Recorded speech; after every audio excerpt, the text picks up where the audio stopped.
Q news ఛానల్లో పనిచేయటకు అనుభవం గల కంటెంట్ రైటర్స్, వీడియో ఎడిటర్స్ మరియు మార్కెటింగ్ ఎగ్జిక్యూటివ్స్ కావాలను సంప్రదించవలసిన నెంబర్లు 8688926084.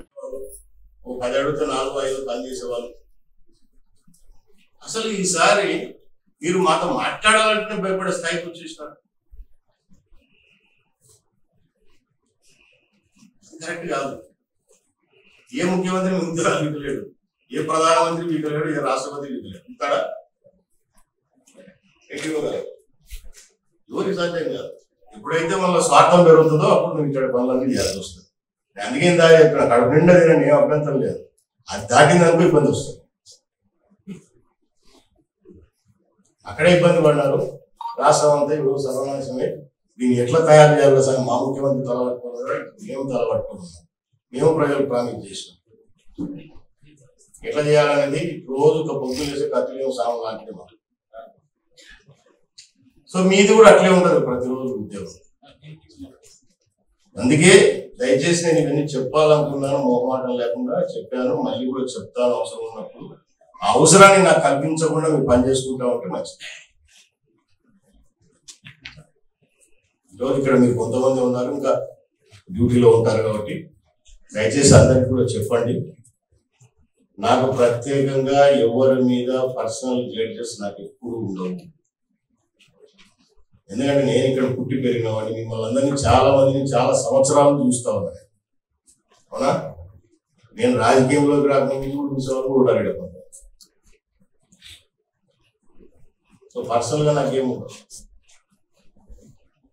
మీరు చేసే విధానమే మిమ్మల్ని నిలబెట్టే స్థాయికి వస్తుంది. అది చేయాలండి. ఆశలు ఉండడంలో ఏం తప్పు లేదు, కానీ అన్ని నాకే కావాలనుకుంటే తప్పలేదు. అంతేనా? ఇప్పుడు మన వాళ్ళు కూడా నన్ను చాలా మంది కలుస్తూ ఉంటారు, నాకు ఆ పోస్టింగ్ కావాలి, ఈ పోస్టింగ్ కావాలి. మీరు పని చేస్తా ఉంటే ఆ పోస్టింగ్ మీ దగ్గరికే వస్తుంది. ఈరోజు కాబట్టి పర్మనెంట్ గా నువ్వే ఉండాలంటే కాదు కదా. కొద్ది రోజులు ఇంకా కొంతమంది పని చేయాలి, వాళ్ళు పని చేయాలి, వీళ్ళు పని చేయాలి. వాళ్ళ కోరికలు, వాళ్ళ ఆశలు ఉంటాయి, వాళ్ళ పిల్లలు ఉంటారు. సో అది కూడా దృష్టిలో పెట్టుకోవాలి. ఎక్కడ కూడా అడ్మినిస్ట్రేషన్ దెబ్బతినకూడదు. అడ్మినిస్ట్రేషన్ దెబ్బతింటే అందరం పోతాం. మల్లికార్జున స్వామి ఏదో రాయిలెక్క అక్కడ కూర్చొని మనం అనుకుంటుంటాం, అన్ని చూస్తుంటాడు ఆయన. చక్రపాణి కూడా అందుకే నేను చాలా మీటింగ్లో చెప్తుంటాను, ఓపెన్ మీటింగ్లలోనే. మల్లికార్జున స్వామి గురించి నీకు తెలుసు, ఆయన అన్ని చూస్తుంటాడు ఆయన.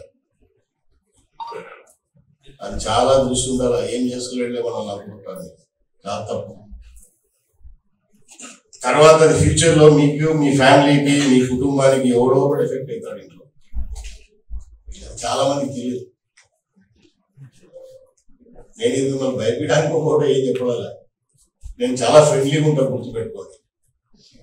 కాబట్టి ఇన్ని సంవత్సరాలు నేను రాజకీయాల్లో ఉండగలిగాను. నేను 4 సార్లు పోటీ చేస్తే ప్రజలు ఇప్పుడు నాకు 2వ సారే గెలిపించాను. ఆ నమ్మకాన్ని మేము తెచ్చుకోవాలంటే మేము ఎంత కష్టపడుతుంటాం. ఆశామాషి కాదు ఇది రావాలంటే.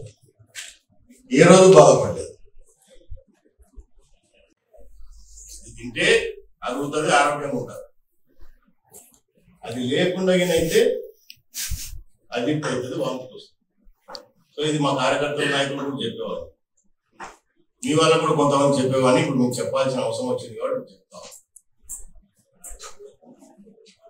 అన్ని ఇస్తాడు భగవంతుడు మనకు, దాన్ని యూటిలైజ్ చేసుకునేది అవసరం. సో గతంలో మేము పనిచేసినప్పుడు, శాంతంగా పనిచేసినప్పుడు ఏ రోజు కూడా దేవస్థానం ఎంతసేపు నా అభివృద్ధి గారు చూసినాం, కానీ మిమ్మల్ని ఇబ్బంది పెట్టడం కానీ ఇంకోటి కానీ ఇప్పుడు కూడా ఉండదు. దయచేసి అది గుర్తుపెట్టుకోండి. ఎందుకంటే పని చేసేది మీరు, పని చేయాల్సింది మీరు. మీరు ఎట్లా పని చేస్తున్నారు, ఏ విధంగా పని చేస్తారు, ఎట్లా పని చేయించాలనేది మాత్రం ఈసారి తప్పకుండా వస్తుంది. కొంతమందిని మాత్రం వదిలే ప్రసక్తే లేదు, అది కూడా చెప్తాను. ఎందుకంటే వాళ్ళు ఉన్న అవకాశాన్ని సద్వినియోగం చేసుకోకుండా మా చుట్టూ తిరిగి, రాజకీయ నాయకుల చుట్టూ తిరిగి, అవునా, మీ బాధ్యతలు మర్చిపోయారు. రాజకీయాలు అవసరమేమ్మా, కానీ మీ బాధ్యతలు మర్చిపోయి ఎప్పుడైతే ప్రవర్తించినారో మల్లికార్జున స్వామి వాళ్ళకి ఇచ్చేస్తాడో జరుగుతుంది. అది మాత్రం గ్యారెంటీ. అది అందరికి ఉండదు, కొంతమందికి మాత్రం ఉండదు. నేను కూడా అధికారంలో శాశ్వతంగా ఉంటానంటే అది గ్యారెంటీ కాదు. ఎవరికి అధికారం అనేది శాస్త్రం కాదు.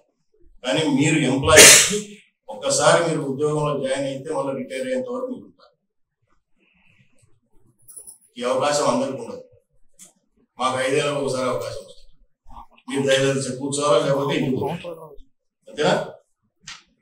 కానీ మేము కూడా వచ్చిన అవకాశాన్ని ఎట్లా సద్వినియోగం చేసుకోవాలా, ఎట్లా ప్రజలకు దగ్గర కావాలా, ఎట్లా మా ఉద్యోగస్తులకు దగ్గర కావాలా, వాళ్ళకేం సమస్యలు ఉన్నాయి, మేము చేయగలిగినవి ఏమున్నాయి, మీరు చేయగలిగినవి ఏమున్నాయి, ఇవన్నీ చూసి అందరం కలిసి పనిచేస్తేనే మనకు ఆ రిజల్ట్ వస్తుంది. మీరు పని చేస్తున్నాం, నేను పని చేస్తున్నాం రాదు. మీరు ఎవరికి భయపడాల్సిన పని లేదు. నాకు కూడా భయపడాల్సిన పని లేదు. తప్పు చేస్తేనే భయపడాలి. ఎప్పుడు కూడా మీటింగ్ లో చెప్తా ఉంటాను, నేను తప్పు వీలైన కాడికి చెయ్యను, అందుకే భయపడదు. అధికారం అనేది ఈరోజు ఉండొచ్చు, రేపు పోవచ్చు మా, కానీ మీ అందరి మనసుకు గెలవాలనేది మా తాపత్రయం. అది గుర్తుపెట్టు. లాస్ట్ టైం నేను ఎమ్మెల్యే ఉన్నప్పుడు శ్రీశైలం దేవస్థానంలో, ఎందుకంటే మేము పుట్టి పెరిగినాం కాబట్టి ఇక్కడ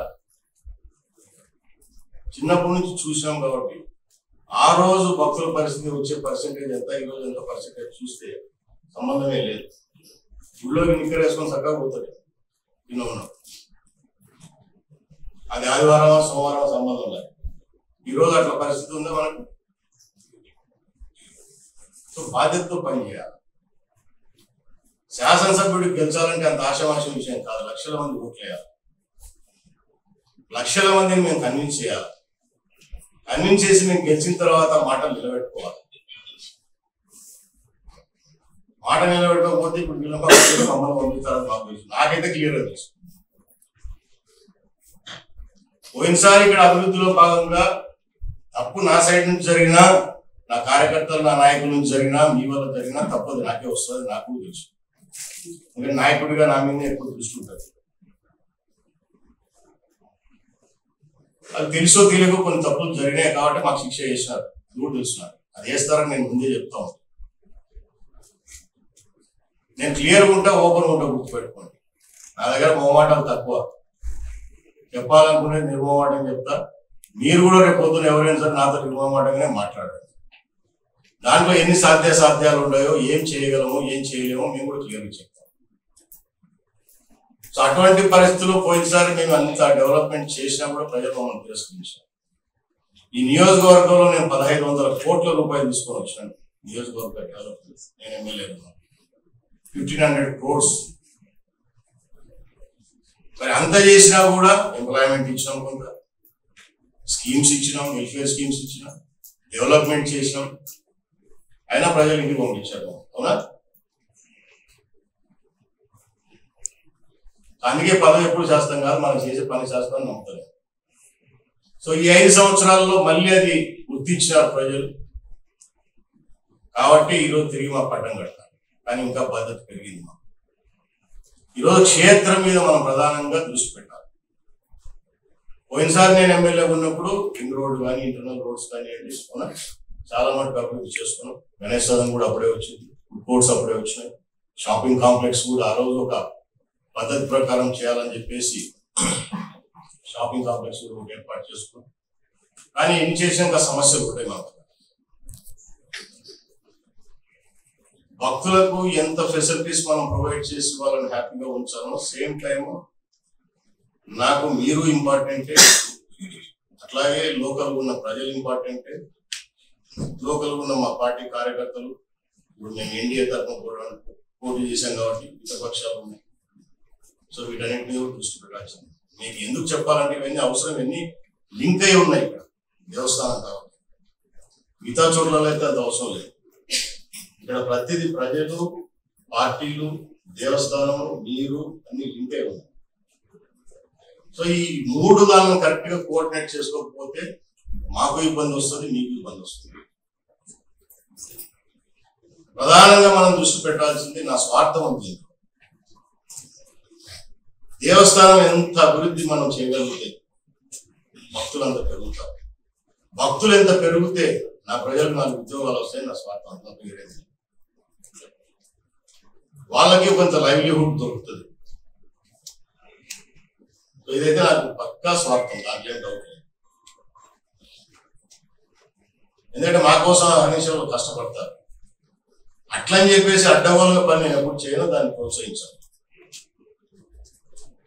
మీరు కూడా మేము ఏదైనా చెప్పినప్పుడు ఇంకోటి పలానా చేయండి, వాడు ఇదివాడు ఏదైనా సాయం చేయండి, పరిశీలించండి, ఏం తప్పేం లేదు.